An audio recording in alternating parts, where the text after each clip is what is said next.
Okay, let's start our DNA replication mechanism. Before that, kita recap balik apa yang kita dah belajar in the previous video, which is kita dah belajar enzymes and protein that are involved in DNA replication. So just a quick recap. So we have 6 enzymes that are involved in DNA replication.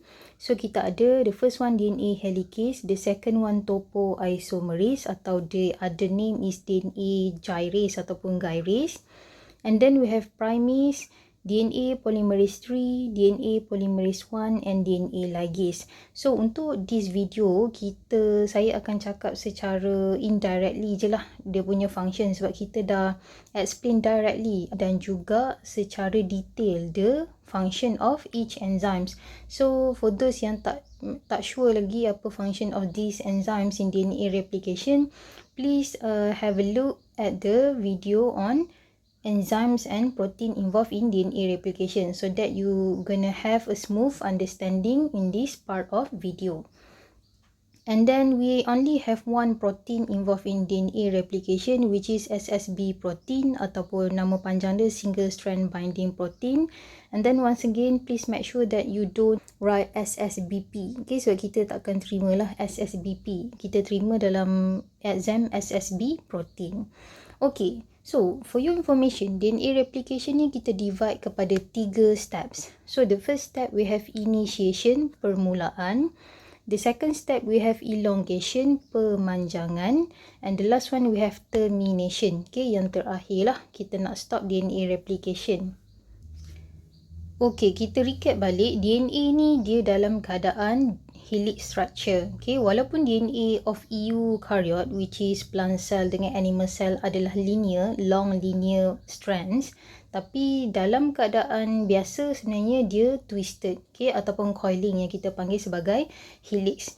So, untuk kita replicate DNA ataupun kita nak clone DNA tu, so kita kena make sure yang DNA kita tu berada dalam keadaan linear, okay, ataupun untwisted. Sebab kalau dia berada dalam keadaan twisted, kita punya DNA, actually kita susah nak buat new strands. So that's why kita kena make sure dia dalam keadaan linear. Okay, baru kita boleh menambah new strand. Okay, so untuk enzim ni saya dah susun lah ikut dia punya step sebenarnya. So let's have a look at the first step. First step ni kita panggil sebagai initiation. So during initiation, apa yang berlaku adalah the first enzyme yang akan datang during DNA replication adalah DNA helicase. We know that the function of DNA helicase adalah untuk unwind the parental strand of DNA. So sekarang ni saya ada molecules of DNA which is dia adalah double strand. So one strand dia 5' to 3' to this direction. Another strand dia 5' to 3' juga tapi another direction because we know that DNA adalah anti-parallel. So kita tahu juga daripada previous video, dekat DNA of eukaryote kita ada banyak origin of replication, which is origin of replication adalah tempat di mana replication kita tu bermula. Okay, which is macam mana nak tahu nak bermula dekat mana? Actually dia ada specific sequence dekat kita punya DNA tu yang menunjukkan itulah tempat bermulanya replication. Cuma dalam kamu punya level matriculation level, kita tak fokuskan apa sequence tersebut. Okay, so tak perlu tahulah. And then masa step initiation, the first step, apa yang berlaku, DNA helicase dia akan datang kepada double strand of DNA. Dia bind pada origin of replication. Okay, so bila dia bind pada origin of replication tu, dia akan menyebabkan DNA parental strand ataupun template strand, sebab kita nak jadikan both strand ni sebagai template, dia akan menyebabkan DNA strand ni unwind. Unwind ni maksudnya untwisted ataupun uncoiling. Okay, and then DNA helicase ni dia bukan datang satu saja, dia boleh banyak DNA helicase at the same time. Sebab kita tahu DNA ni dia banyak origin of replication, tempat di mana kita mulakan replication tersebut. So actually banyak helicase yang boleh datang pada satu-satu masa. Dan kita belajar juga from the previous video, DNA ni direplicate bidirectional. Maksudnya to this direction boleh, to another direction pun boleh. Jadi so kita memerlukan banyak DNA helicase lah. So one DNA helicase akan pergi to right direction, another helicase akan pergi to the left direction.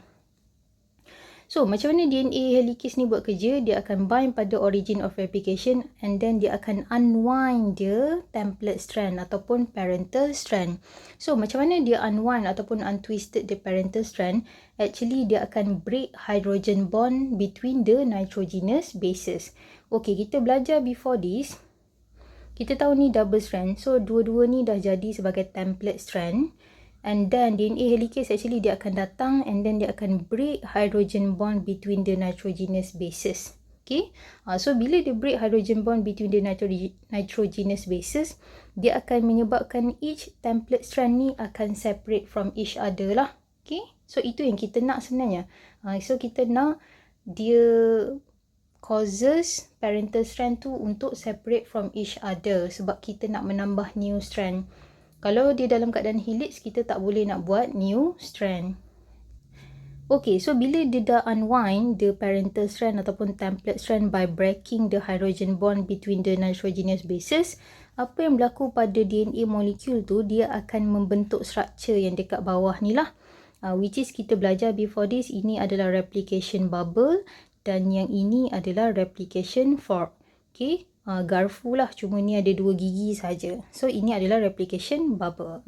Okay, and then kita tahu juga DNA helicase tu dia akan pergi both direction, to the left and to the right.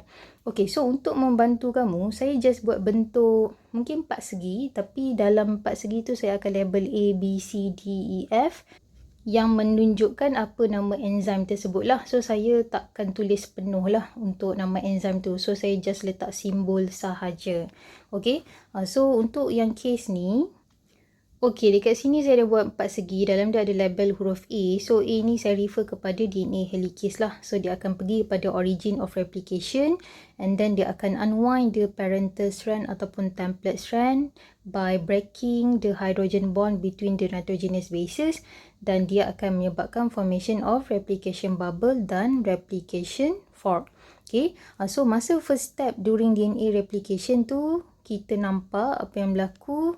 DNA helicase akan unwind the parental strand dan menyebabkan hydrogen bond between the nitrogenous bases, like for example between adenine dengan thymine akan break. So dia pergi, let's say kita fokus kepada belah kiri. Okay, kita jangan fokus pada 2 direction sebab bila kita fokus pada 2 direction untuk ajar DNA replication, kamu akan confuse. That's why kita fokus pada sebelah saja, one side saja, one direction. Let's say kita ambil this direction to the left. Okay, kita ambil to the left. So saya potong tengah ni lah untuk menggambarkan DNA replication yang saya nak tunjuk. So bila kita tunjuk dekat bahagian bawah ni, so kita akan nampak dia ke sini lah. Okay, so ini yang saya nak tunjuk tu, dia ke sana. DNA helicase tu. So apa yang berlaku? Dekat sini kita dah nampak parental strand ataupun template strand ni dia separate. Okay, so maksudnya DNA helicase tu dia sepatutnya duduk dekat, kamu rasa dekat mana? Yes, sepatutnya dia duduk dekat sini lah. So saya buat huruf A dekat sini untuk menunjukkan ini adalah DNA helicase. So DNA helicase dia dah unwind the parental strand and then dia dah break the hydrogen bond between the nitrogenous bases. Okay, saya tunjuk dulu bigger picture. So siapa yang nak lukis bersama tu bagus jugalah untuk lebih faham. Okay, so ni adalah bigger picture lah. Okay, boleh dapat Okay, seterusnya selepas kita punya parental strand ni ataupun template strand ni dia dah separate, actually kalau kita tak letak sesuatu dekat situ, 2 strands ni dia tend untuk twisted balik ataupun coiling balik membentuk double helix. Jadi kalau both strand ni ataupun both template strand ni dia coiling balik, susahlah kita nak menambah new strand. That's why kita memerlukan satu protein yang function dia untuk stabilize the unwind parental strand ataupun stabilize the single strand of DNA yang dah separate tadilah. Okay, so kita memerlukan satu protein. So ada satu saja protein yang terlibat dalam DNA replication. Kita ada SSB protein. So SSB protein ni dia akan bind pada unwind parental strand ataupun single strand of DNA yang dah separate ni supaya to make sure that the parental strand keep apart and then prevent them from repairing, okay, to allow replication. So dekat sini saya pun tulis disebabkan kita punya single strand binding protein saya guna nombor 1 sebagai simbol. So saya pun buatlah nombor 1 dekat sini. So dia akan bind dekat sini lah. It's up to you lah, kamu nak buat simbol ke, nak buat nombor ke. Yang ni saya saja lukis bentuk macam ni lah. So kita punya single strand binding protein akan bind pada single strand DNA ni. Sebab apa? To make sure that they are not repairing back. And then to make sure they are keep apart from each other. Okay. Okay, seterusnya, macam yang saya pernah cakap juga in the previous video, bila kita cuba buka double helix ni dan kita bayangkan DNA ni sebagai tali, for example, bila kita buka bentuk macam ni, dekat bahagian depan ni dia akan jadi tight. Ketat lah dekat bahagian depan tu ataupun more twisted. Jadi bila dia more twisted dekat bahagian depan ni, akan ada second enzymes yang akan datang untuk relieve the tightness ahead of the replication fork. Okay, sekarang ni yang kamu nampak ni, inilah replication fork tadi. Okay, replication bubble tu kita dah tak tunjukkan dekat sini. So macam ni, maksud saya dah buat bahagian sini. So inilah replication fork tu. Cuma yang ni saya luruskan dia jadi bahagian sini. Okay. So ini replication fork tadi. So ada tightness yang akan wujud dekat bahagian depan ni bila kita buka kita punya double strand of DNA. So that's why lah second enzyme yang akan datang kepada parental strand ataupun template strand ni kita namakan sebagai topoisomerase. So function topoisomerase ni adalah untuk relieve the tightness ataupun strain ataupun tension dekat parental DNA ataupun template DNA ni, which is dia punya position adalah ahead of replication fork. So ni replication fork. So depan replication fork. So yang ni lah. Okay. So kita pun buatlah the second enzyme yang terlibat adalah topoisomerase. So topoisomerase saya buat dia simbol B. So dia pun duduklah dekat sini. So macam mana dia release tension ataupun tightness ataupun strain dekat kawasan ni? Actually dia break, swivel and rejoin the parental DNA. Okay, so have a look back untuk previous video lah untuk lebih faham. Okay, kita masih lagi dalam first step which is initiation. Okay, next kita ada enzim yang kita namakan sebagai primase. So kalau kita tengok function primase, primase ni function dia adalah to synthesize RNA primer. RNA primer ni adalah short chain which is the consists of RNA nucleotide. So RNA primer that is synthesized by primase ni dia bertindak sebagai signal ataupun starter untuk synthesize new DNA strand. Okay, for your information, RNA primer ni dia consists of RNA nucleotide, which is kita tahu RNA nucleotide dia ada adenine, ada uracil, ada cytosine dengan ada guanine. Okay, mesti kamu pelik kan kenapa kita nak tambah RNA nucleotide pada DNA, sedangkan DNA mestilah consists of DNA nucleotide, betul tak, sebagai dia punya monomer. Okay, the problem dekat sini adalah kenapa kita perlukan RNA primer which is consists of RNA nucleotide? Kita perlukan dia sebagai starter ataupun signal. Sebab apa? Kalau primase tidak buat RNA primer dan RNA primer tadi tidak ditambah dulu pada new strand, actually enzim seterusnya which is enzim yang akan menambah DNA nucleotide which is DNA polymerase 3 ni. So DNA polymerase 3 ni dia tak tahu sebenarnya nak tambah DNA nucleotide dekat mana. Okay, that's why lah kalau kita tengok structure dekat atas ni, bila kita dah separatekan template strand ni, so kita akan dapat template strand ni yang warna purple ni.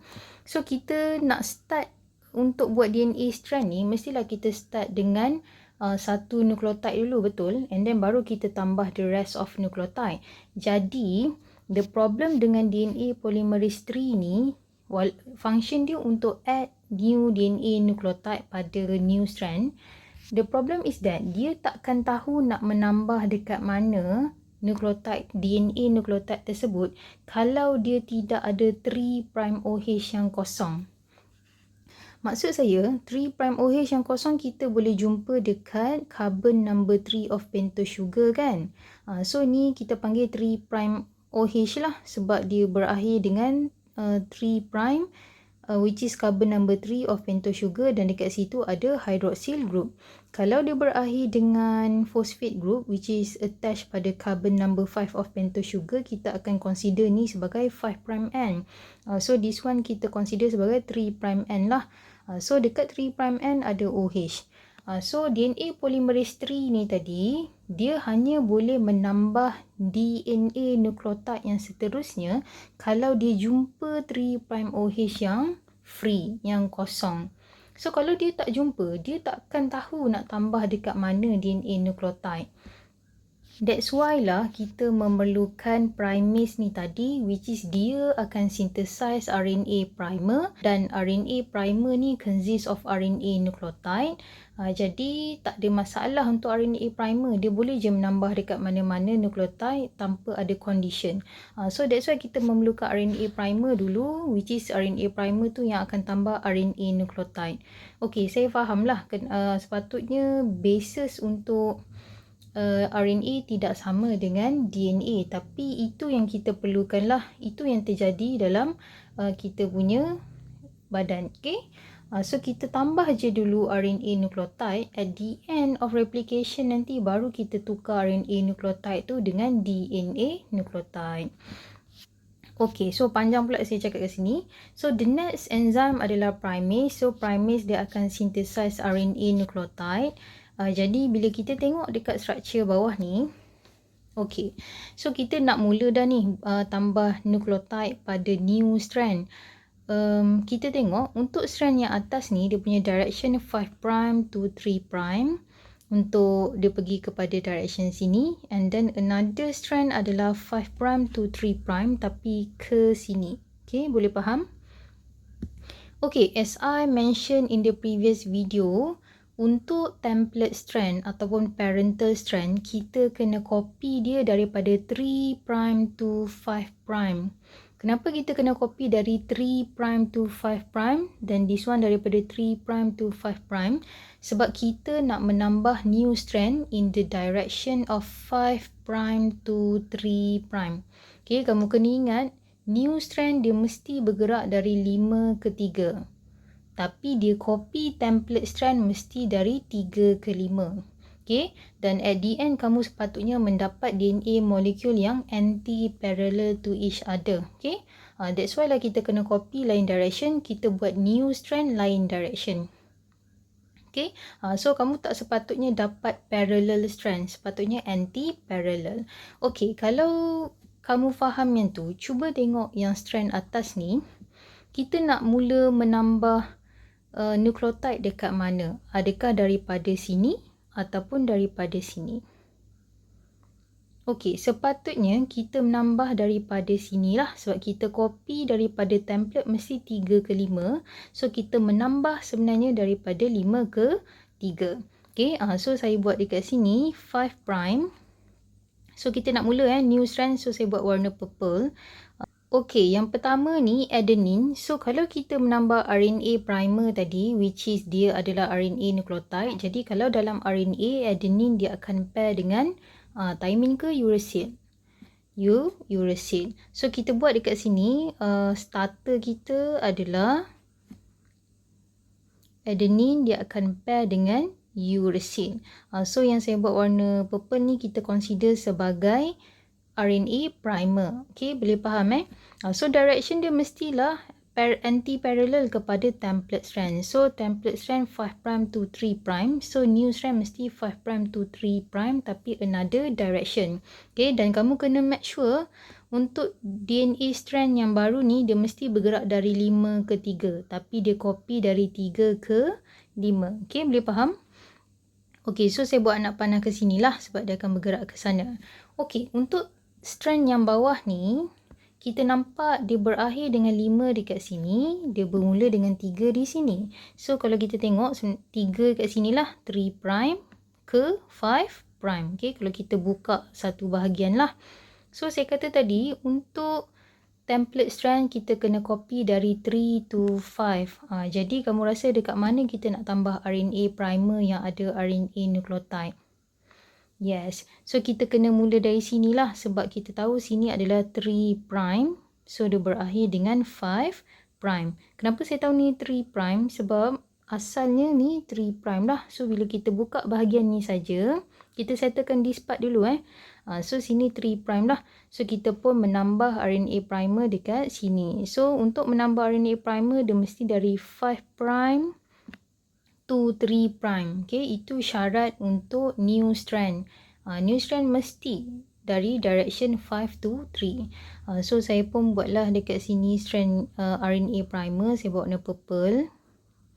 So G dia akan pair dengan cytosine. Okay, so dia bergerak ke sana.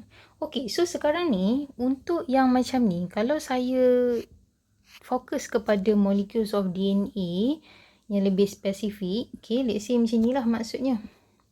Tapi ni basis yang lain, sorry lah So sekarang ni kita dah tambah RNA primer dekat kita punya new strand, okay. So dia mesti 5 prime lah, pastikan dia mula dengan 5 prime untuk new strand. So untuk yang belah sini pun disebabkan phosphate attached pada carbon number 5 of pentose sugar, so kita consider this one as a 5 prime and dan kita tahu new strand dia mesti direction dia 5 to 3. Ini pun sama. So kita copy untuk template dari 3 to 5. Okay, so sekarang ni bila primase tadi dia dah tambah RNA primer, which is kita tahu RNA primer ada RNA nucleotide. So sekarang ni ada tak free 3 prime OH? Ada kan dekat sini? So kita ada free 3 prime OH. Dekat sini pun kita ada free 3 prime OH.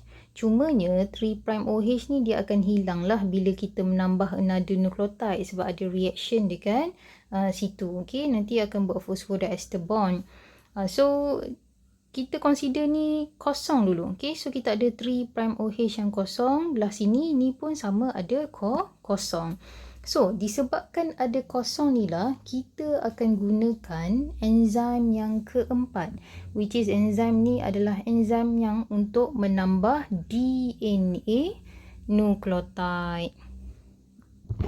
So kita tengok enzim yang keempat adalah DNA polymerase 3. So function dia adalah untuk add DNA nucleotide to the growing 3 prime OH end of RNA primer. So dia akan synthesize new DNA strand. So sekarang ni saya kata tadi DNA polymerase 3 dia hanya boleh menambah new DNA nucleotide bila dia ada jumpa 3 prime OH yang kosong.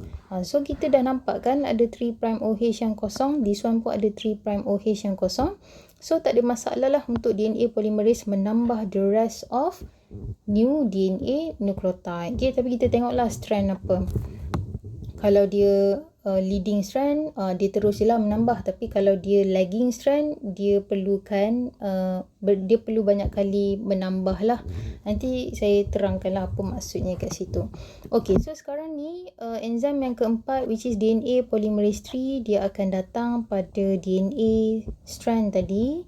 So dia akan mula menambah new DNA nucleotide. Sebab nucleotide ni kan monomer untuk menjadikan polimer. Okay, so kita let's say kita guna warna hijau lah, okay, untuk DNA nucleotide.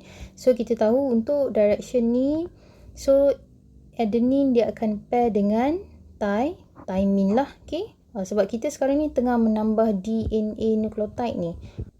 Untuk yang ni, adenine pair dengan thymine, cytosine pair dengan guanine, this one pun cytosine pair dengan guanine. So kita dah menambah DNA nucleotide. Okay, untuk yang bawah ni sebabkan direction dia macam ni.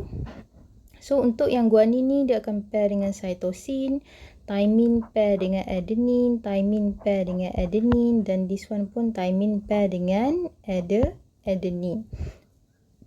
So direction dia mesti 5 prime to 3 prime. Okay. So kita dah nampak lah anti-parallel kat sini. So this one pun anti-parallel. So kalau kamu dapat parallel, maksudnya salah lah structure yang kamu buat. Okay, so kalau DNA polymerase 3 tadi dia menambah ke sini, so seolah-olah macam DNA polymerase tu dah sampai sini lah untuk bahagian atas ni. So let's say lah saya buat dia D kan, dia punya simbol. Okay, so simbol dia adalah D. So untuk yang bahagian atas ni dia dah sampai sini lah. Okay, tapi untuk yang bahagian bawah ni DNA polymerase dia sampai hujung sini. So saya buat D dekat sini lah. Okay. Okay, so setakat ni boleh faham Okay, seterusnya adakah kita berhenti sampai sini? Tidak. Okay, so kita akan teruskan perjalanan kita lagi sampailah ke hujung DNA molecule, which is yang template strand lah. Okay, so apa yang berlaku? So once again DNA helicase dia akan buka lagi, teruskan perjalanan dia sampai ke sini. Untuk topoisomerase tadi, untuk relieve the tightness ataupun strain ahead of the replication fork, dia akan sampai belah sini pula lah. So bila kita buka lagi structure tersebut, saya zoom out. So untuk DNA helicase dia dah sampai dekat kawasan ini. So kita buat dekat sini, DNA helicase dah sampai, unwind the parental strand. And then untuk topoisomerase dia dekat depan sikit lah, ahead of replication fork. So let's say dia sampai dekat sini. So dia yang akan tolong relieve the strain ataupun tightness of the DNA molecule. Okay, so seterusnya kita akan menambah lagi DNA nucleotide sampailah kita habis kepada kita punya DNA replication. So step kedua under DNA replication kita ada elongation, pemanjangan. Untuk step yang ni kita fokuskan kepada DNA polymerase 3 ni tadi, which is yang kita guna simbol D ni. Dia akan terus menambah DNA nucleotide. Okay, kita tengok dulu untuk yang strand yang atas ni. Saya kata before this, new strand dia mesti synthesize daripada 5 to 3 prime. Okay. So sekarang ni kita ada 3 prime. Maksudnya kita ada 3 prime OH yang kosong lah kalau kita refer kepada gambar yang ni. Okay. Kamu bayangkanlah saya dah menambah let's say sampai sini. So kita still ada 3 prime OH yang kosong. This one pun let's say lah saya dah tambah nucleotide. So kita still ada 3 prime OH yang kosong. Okay.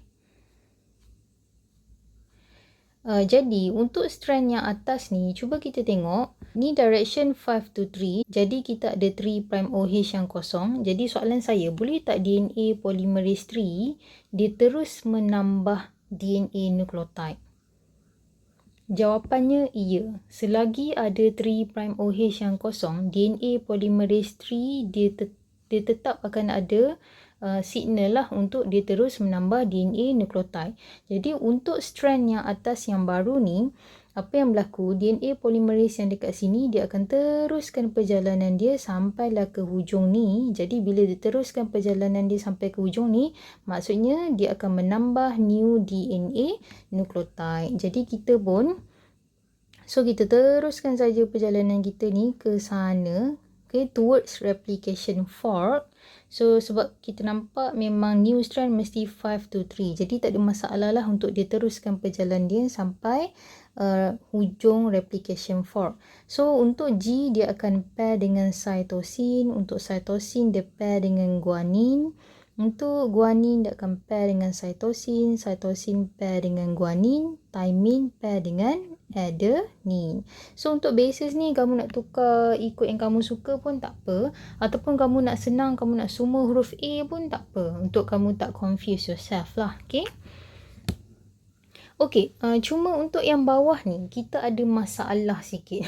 Okay, so apa masalah dekat bawah ni? Oh sekejap, before that kita tengok yang atas tadi. So sekarang ni maksudnya kita punya DNA polymerase 3 dia dah sampai sini lah. Okay, so saya pun buatlah dia sampai sini. Okay. So yang ni saya padam lah untuk mengelakkan confuse. Okay, so kita fokus kepada yang bawah pula. Untuk yang bawah ni saya nampak direction untuk new strand 5 to 3. Dan kita nampak DNA polymerase 3 kita dia dah sampai hujung ni lah. Okay. Which is kita nampak dia dekat sini. Okey, sekarang ni kita nak menambah dekat belah sini pula kan. Kita nak menambah new strand, betul. Boleh tak kita menambah secara terbalik? Sebab kita sekarang ni 5 to 3. Kita dah bergerak ke sini. Tapi kita nak menambah pula dekat bahagian sini. So seolah-olah kita macam nak patah balik menambah dekat CGA ni. Okay. So jawapannya tak boleh. Okay. So kita tak boleh menambah new strand 3 to 5. Okay. Seolah-olah kalau kamu menambah ke belakang ni, kamu macam bergerak 3 to 5. Tidak boleh. New strand mesti bergerak 5 to 3. Dan kita nampak DNA polymerase dah sampai sini. Tak boleh kita nak suruh dia patah balik menambah yang inilah. Jadi apa yang diperlukan untuk strand yang bawah ni, kita terpaksa tambah lagi RNA primer. Supaya kita boleh bagi signal kepada DNA polymerase 3 untuk menambah new DNA nucleotide. Okay. So problem dia tadi kenapa kita tak boleh menambah saja kat sini, sebab kita tak boleh menambah dari 3 to 5 untuk new strand. That's why kita memerlukan RNA primer yang baru. So siapa yang buat RNA primer? So jawapan dia primase. So untuk strand yang bawah ni, disebabkan kita memerlukan RNA primer yang baru, so kita akan menambah dekat sini lah. Kenapa dekat sini? Sebab sini dia berakhir dengan 3' sebenarnya. Okay. Okay, dan hujung ni adalah 5' lah. Okay. Boleh nampak So kita tengah fokus yang tengah ni. So apa yang berlaku? Kita pun menambah lagi RNA primer yang baru. So sini 5'.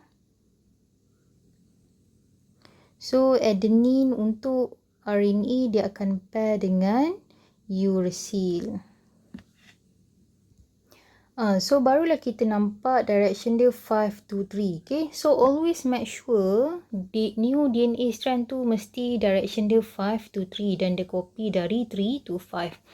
Okay. So sekarang ni bila RNA primer dah menambah RNA nucleotide dekat sini, so apa yang berlaku? Kita ada free 3' OH. Once again, kita tengok balik structure yang atas ni. Bila RNA primer dah tambah RNA nucleotide, so kita dah ada free 3' OH. So once again, DNA polymerase 3 dia boleh menambah new DNA nucleotide to the growing 3' OH yang kosong. Jadi DNA polymerase 3, actually kita guna DNA polymerase 3 yang lain lah. Okay. So yang ni kita tak guna dia pun tak apalah, sebab dia dah sampai hujung tu. So apa yang berlaku? Kita akan menambah new DNA nucleotide. So guanin dia akan pair dengan cytosine, cytosine pair dengan guanin, guanin dengan cytosine dan cytosine dengan guanin.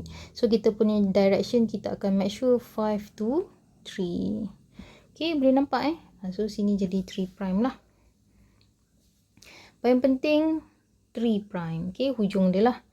So start dengan 5' tadi.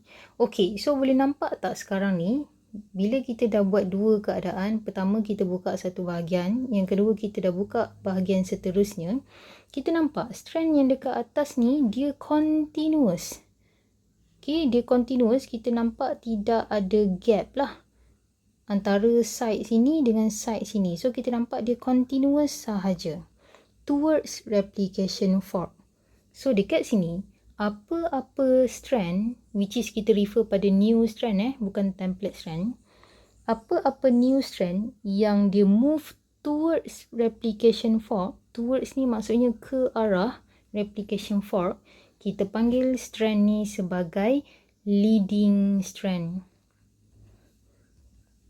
So saya label dekat sini. So ini adalah leading strand. Tapi apa-apa new strand yang bila kita menambah tu dia menjauh daripada replication fork ni, ataupun bahasa Inggeris dia move away from replication fork, kita panggil strand ni sebagai lagging strand. Dan kita boleh kenal sebenarnya leading dengan lagging ni. Kalau leading dia continuous strand, tapi kalau lagging dia mesti discontinuous. Mesti ada putus-putus lah Okay, disebabkan kita terpaksa menambah RNA primer selalu. Okay, so untuk bawah ni, ini kita panggil sebagai lagging strand. Ataupun nama lain dia adalah Okazaki fragments. Okay, boleh faham?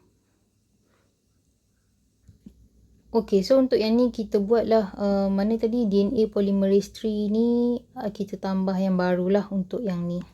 Okay, boleh nampak Okay, so last kali kita buka untuk yang terakhir ni. Okay, so untuk yang terakhir ni saya malas nak buka besar-besar. Okay, before that saya terlupa pula protein, which is SSB protein ni. So bila kita buka lagi strand yang seterusnya, actually SSB protein ni mesti kena ada jugalah. So saya buat dia nombor 1 tadi tapi bentuk love lah. So dia mesti kena ada untuk prevent daripada parental strand ataupun template strand yang dah separate ni dia repairing balik. So kita tak nak lah. Actually bila kita dah menambah dekat sini, untuk yang dah jadi ni dia akan terus twisted lah. Okay, sebenarnya, tapi susah kita nak tunjuk dalam masa yang sama twisted dekat sini sebab ni bukan animation. Okay, okay, so settle yang tu, tertinggal pula SSB protein. Okay, untuk yang terakhir ni saya dah tak nak buka besar dah, cuma kita concludekan untuk termination dan nak hujung ni apa yang berlaku. So macam biasa untuk yang termination maksudnya dah sampai hujung lah. So sepatutnya masa elongation tadi, untuk case yang atas ni, kita tahu untuk yang atas ni dia adalah leading strand. Sebab apa leading strand? Sebab dia move towards replication fork. Okay, dia move towards replication fork. Dan kita tahu dekat sini adalah 3' end. So saya tengah cakap yang leading strand yang dekat atas ni So bila ada 3' end yang kosong, so macam biasa DNA polymerase 3 dia boleh terus menambah DNA nucleotide. So kita tak perlukan DNA polymerase 3 yang banyak lah untuk strand yang atas ni, leading strand. So DNA nucleotide, so adenine nak compare dengan thymine. So saya nak senang, saya buat semua bases yang sama lah. Okay, so settle bahagian ni. Okay, untuk yang bawah ni once again kita nampak tadi DNA polymerase 3 dah sampai sini. Okay, so dia dah sampai hujung sini lah. And then macam biasa, kalau DNA polymerase 3 dah sampai sini tadi, sini kita consider sebagai 3' kan, hujung 3'. So tidak boleh DNA polymerase tu patah balik pergi menambah kat sini. So kalau dia patah balik pergi menambah dekat sini, seolah-olah macam dia bergerak dari 3 to 5. So untuk new strand, once again saya bagi tahu dia mesti bergerak dari 5 to 3. Jadi untuk settlekan lagging strand yang bawah ni, actually kita kena menambah lagi RNA primer yang baru, and then baru DNA polymerase 3 boleh menambah DNA nucleotide. So macam biasalah, so kita tambah dulu RNA primer which is consists of RNA nucleotide, and then barulah DNA polymerase 3 boleh menambah the rest of DNA nucleotide. Okay, so sekarang ni dah habis ke belum? Jawapannya belum lagi habis DNA replication. Okay, problem kita sekarang adalah kita nampak dekat kita punya new DNA molecule. So saya dah nampak ada 2 ni DNA molecule daripada satu yang awal-awal tadi. Saya nampak kita masih ada RNA primer, which is RNA primer ni dia ada RNA nucleotide. Kita tak boleh tinggalkan DNA molecule dalam keadaan ada RNA nucleotide. Okay, tak boleh lah macam tu. Sebab bila kita kata DNA, so sepatutnya semuanya adalah DNA nucleotide. Jadi, apa yang kita kena buat dengan RNA primer ni, kita kena tukar dia kepada DNA nucleotide. Jadi, apa lagi enzim yang kita belum guna? Yes, so jawapannya kita masih ada DNA polymerase 1. So DNA polymerase 1 ni function dia adalah untuk replace RNA primer with DNA nucleotide. So dia yang akan tukarlah sebelum betul-betul berakhir kita punya DNA replication. Okay, so termination ni bermula bila DNA polymerase 3 dah sampai hujung ni untuk atas ni, dan yang bawah ni pun dah sampai hujung lah. Okay, So kita akan tukar RNA primer yang ada RNA nucleotide ni dengan DNA nucleotide. So DNA polymerase 1 yang akan replace RNA primer tersebut. Jadi saya akan buat gambar dekat bawah ni. Yang kita nampak semuanya dah tinggal DNA nucleotide. Okay, so lepas DNA polymerase 1 dia dah replace RNA primer ni dengan DNA nucleotide. So kamu akan nampak dekat sini lah. Yang ni saya buat end product dia. Tapi saya buat lurus je lah untuk senang. So the problem is that kita nampak untuk yang ada Okazaki fragments tadi, which is bermaksud lagging strand. Kita nampak dia ada putus lah dekat sini. So yang putus dekat sini tu refer kepada fosfodiester bond yang tidak wujud lah antara situ. Jadi apa yang berlaku? Untuk kita bagi strand ni menjadi continuous strand, so kita gunakan the last enzyme yang terlibat dalam DNA replication, which is DNA ligase. So as I said before in the previous video, DNA ligase ni dia bertindak sebagai glue. Okay? Tapi jangan guna perkataan glue lah. So function DNA ligase ni dia akan join Okazaki fragments together. So yang ni Okazaki fragment tadi kan, ataupun kita panggil lagging strand. So dia akan join Okazaki fragments together by forming fosfodiester bond. So kalau kita tengok fosfodiester bond pada DNA molecules yang kita selalu lukis ni, so fosfodiester bond di antara dua nukleotide lah. So dia akan ambil bond daripada carbon number 3 dan juga carbon number 5. So itu function DNA ligase. So kita pun tambah ada formation of phosphodiester bond dekat situ. So kita just buat dia bersambung lah. Okay. So at the end of DNA replication, daripada satu molecules of DNA kita akan dapat dua molecules of DNA ataupun kita panggil daughter DNA molecules. Okay, so lengkap. So semuanya kita dah guna enzim dan juga protein.